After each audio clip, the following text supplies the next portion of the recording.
बिस्मिल्लाहिर्रहमानिर्रहीम। इब्तिदा है रब्बे जलील के बरकत नाम से जो दिलों के भेद खूब जानता है। मैं हूँ आतिफ आरिफ और आप देख रहे हैं मेरा फेसबुक और यूट्यूब चैनल। नाज़रीन, अब तो पैसे देने पड़ेंगे।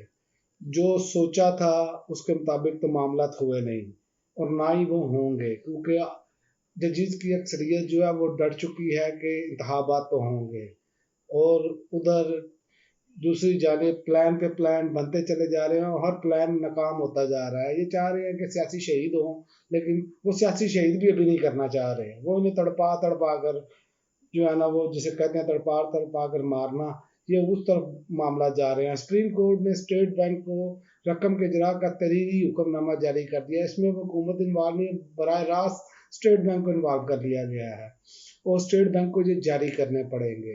अगर आपने कानून की हुक्मरानी रखनी है और इस मुल्क में किसी कानून के तहत चलना है तो फिर आपको अदालतों की बात तो माननी पड़ेगी, वरना तो जंगल का कानून पहले भी है और आगे मजीद जंगल का कानून बनता चला जाएगा। लेकिन ये मैं आपको बता दूं, अब एक भी मिस एडवेंचर हुआ तो ये सब जेल में होंगे। जो नज़र आ रहा है वो बिल्कुल पिक्चर बिल्कुल क्लियर है, आप देखेंगे और ये बाज नहीं आएंगे करने के लिए, ये मिस एडवेंचर करेंगे क्योंकि जरदारी साहब इनके साथ हैं और जरदारी साहब जितने बढ़िया माफिया के वाले से उनके वाले से बात की जाए वो कम नहीं है। मैं आगे चल के आपको उनके बारे में तफसीलात बताता हूँ।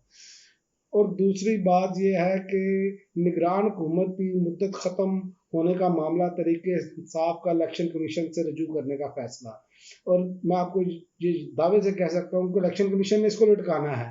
फिर भी ये बात सुप्रीम कोर्ट की कोर्ट में जानी है बोल। उसकी वजह है कि इन्होंने ये सब सूरतकार हैं और ये अब तक वक्त में साबित किया है कि सूरतकार कौन कौन है। ये इसकी लंबी चौड़ी बहस में जाना नहीं पड़ेगा, सबको मालूम है कि हो क्या रहा है। लेकिन इनके पास गुंजाइश कम से कम होती चली जा रही है और इमरान खान के पास खेलने के लिए बहुत कुछ है। अभी बहुत सारे कार्ड हैं जो उन्होंने खेलने हैं। अभी तो वो अब नंगा करने जा रहे हैं इनको मजीद अगले मामला में। वो मैं आपको बात बताता हूँ। आज़ाद कश्मीर, इमरान खान ने आज़ाद कश्मीर में वज़ारत उज़्मा के लिए 3 नामों की मंजूरी दे दी है, जिनमें ख्वाजा फारूक, अजहर सादिक और चौधरी नवारुल हक शामिल हैं। ये इमरान खान साहब ने नाम दिया है, लेकिन सूरतकार अपनी कार्रवाई और आसिफ अली जरदारी अपनी कार्रवाई डालने में अभी भी मसरूफ हैं। और ये लोग, क्योंकि इनको निशाने इबरत नहीं बनाया गया, इन्होंने जो बाजार गर्म किया रखा वो मछली मंडी का, व्यापारीपन का, सिंध हाउस में, उस पर इन्हें पूछ गिछ नहीं हुई। और ये आने वाले दिनों में आप देखेंगे कि अभी से खबरें आ रही हैं कि तरीके इंसाफ के लोगों को दबाव में लाया जा रहा है और कहा जा रहा है कि आप अपनी वफादारियां तब्दील करें और पीपल्स पार्टी के जो वजारत को सपोर्ट करें इस पर। और ये देखें कि ये जैसे तो पाकिस्तान के अंदर हुआ था ना कि ये लोटे अपनी हैसियत खो बैठे थे, अगर तो आज़ाद कश्मीर में भी ये मामला किया जाए तो ये बहुत हद तक बेहतर हो जाएगा। क्योंकि जो सूरतकार हैं वो इसी तरह की गेम खेलते हैं कि किसी की वीडियो, किसी की ऑडियो लीक और इसी तरह के मामला करके लोगों को ब्लैकमेल करके तो वफादारियाँ तब्दील करवाते हैं या उन पर दबाव इस तरह का बढ़ाया जाता है कि जिसकी वजह से ये मामला होते हैं। तो अब जरदारी साहब वहां पर भी व्यापारीपन करने जा रहे हैं और इन्होंने बाज नहीं आना, ये क्लियर बात है, क्योंकि इनको सजाएं नहीं मिली, ये निशाने इबरत नहीं बने। आज अगर इनको निशाने इबरत बनाया गया होता तो इनकी जरूरत ही ना होती ऐसे काम करने की, और बिकने वालों को भी ये जरूरत ना होती कि जिस पार्टी के टिकट से वो खड़े हों और वो उसी के खिलाफ जाएं और एलानिया तौर पर जाएं। या तो आप इस्तीफा दें, नया इलेक्शन लड़ें और आकर जो सी मर्जी पार्टी से टिकट लेकर इलेक्शन लड़ लें, इसमें तो कोई अर्ज नहीं है। लेकिन जिस पार्टी के साथ के टिकट पे आप जीते हो उससे वफादारियां तब्दील करना, यह सूरतकारों को, एस्टेब्लिशमेंट को ये सूट नहीं करता। ये देखेंगे अगर इनका बस चले तो ये भी कानून बदलेंगे, लेकिन इसके लिए तरमीम करनी पड़ेगी, इसलिए ये नहीं बदल पा रहे और ना ही ये बदल पाएंगे, क्योंकि सुप्रीम कोर्ट डट गई है और सुप्रीम कोर्ट ने ये फैसला कर लिया है कि इंतखाबात पंजाब में तो होंगे और KPK में भी होंगे इलेक्शन। अब इन्होंने ये फैसला करना है कि इकट्ठे इंतखाबात कराने हैं कि अलहदा कराने हैं। लेकिन जरदारी साहब की एक बात बड़ी, मैं आज सुन रहा था तो उसमें उन्होंने कहा कि हमें इलेक्शन पर नहीं, टाइमिंग पर एतराज़ है। भाई आप मुल्क के बाप लगते हैं, आप, ये मुल्क आपकी जागीर है, کہ آپ آئین اور قانون کو جب چاہے جیسے چاہے موڑ لیں. جب آئین میں لکھا ہے کہ 90 روز میں اسمبلیاں تحلیل ہونے کے بعد الیکشن ہونے ہیں تو وہ تو آئین کے مطابق چلیں. لیکن آپ جس پارٹی سے تعلق رکھتے ہیں آئین کی جو بانی پارٹی کہلاتی ہے وہی آئین کی خلاف ورزی کر رہی ہے.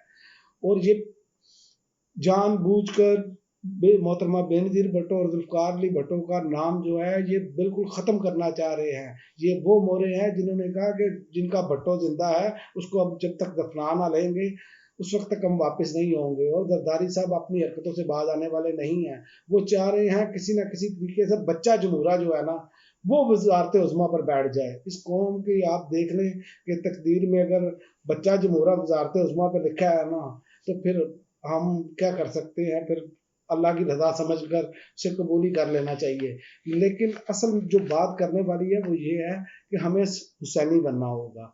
حضرت حسین کی جو تعلیمات ہیں وہ واقعہ کربلا صرف وہ ایک واقعہ نہیں ہے, اس کے پیچھے ایک پوری گراؤنڈ ہے. کیونکہ حضرت حسین رضی اللہ تعالیٰ عنہ حق تھے اور جو ان کے ساتھ کھڑا تھا وہ حق ہے, جو ان کے مخالف تھا وہ باطل ہے. اور حضرت علی کا اس بارے میں بڑا کلیئر قول ہے کہ حضرت علی سے کسی نے سوال کیا کہ آپ بتائیں کہ جب حق پہچاننا مشکل ہو جائے تو کیسے اسے پہچانیں گے, ہم کیا طریقہ استعمال کریں گے.